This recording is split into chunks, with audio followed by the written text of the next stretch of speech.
So I've really known nothing else besides just having little smaller hands and missing a toe or two or whatever.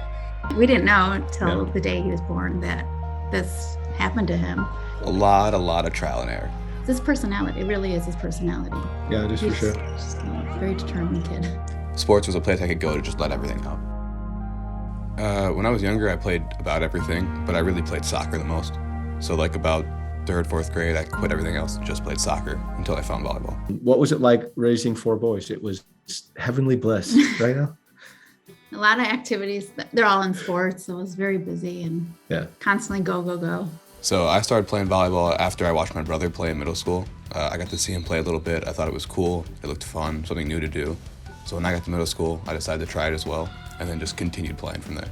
You know, I just played for fun, and then over time, I realized that I was okay. I wouldn't say I was amazing, but I was good enough. Like I could compete, I could play at a decently high level. So once I realized that, I thought, why not? Why not try it out, you know? See what happens. If you want to be something, if you want to do something, you have to work for it. You have to work as hard, if not harder, than everybody else. So my dad was an athlete. He played soccer in college. I don't know, I guess I've always known that like sports is a different way to express yourself, an outlet really.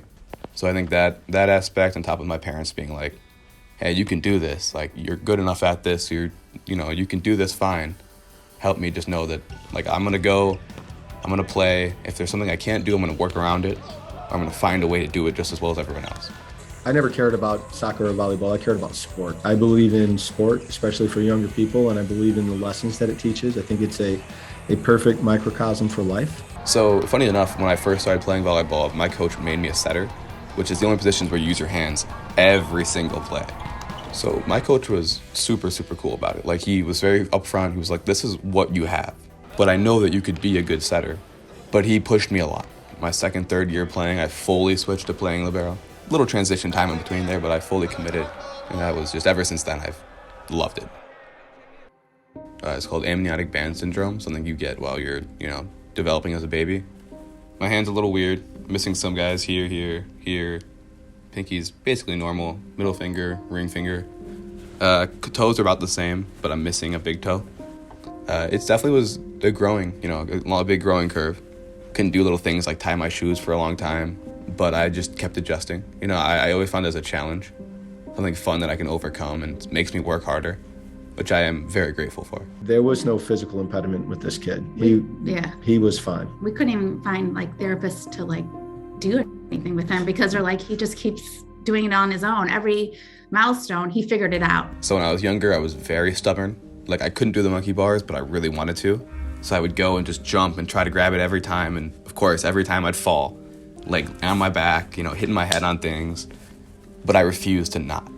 We raised a silent pack that Sammy would never be raised differently. He would be treated just like our other boys. My parents played a huge role. They just helped me understand a lot that it is who I am, and I need to be okay with who I am.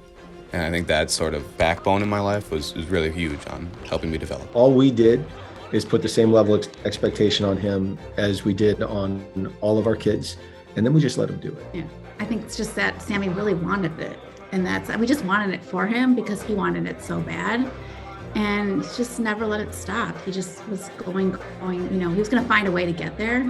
It didn't matter how, but he was going to get there. I guess what brought me to Ball State is that I've always known there's a volleyball team, and that's like how I found out about the school. And then once I did more research, I realized that there's a lot to offer here that I enjoy. Well, I knew that Sam was wired for this. It was clear to me from the start that Sam was wired for this. It takes a very specific type of personality to want to play at the college level. Actively playing for Ball State is a cool thing. Like being able to play at a top level program and compete with some of the best players every day is something I've always wanted to do. It's just nice to be able to have a reason to want to work hard, This is a guy who is willing to face down challenges that a lot of people don't have and just roll over them over and over again. And that's going to take him a long way in life. I don't know. I'm just used to it now. Like, it's just life. If you don't get used to it, you kind of fall behind. You got to catch up, keep going. Just being born this way really forced me to realize that there are differences in people. Even though mine's a little more obvious than others, but everyone's a little different. You got to adjust to it. You got to learn yourself, It's okay to be a little different, a little weird sometimes, because as long as you are who you are and you're working hard to be the best version of yourself, then that's great, you know. Good for you.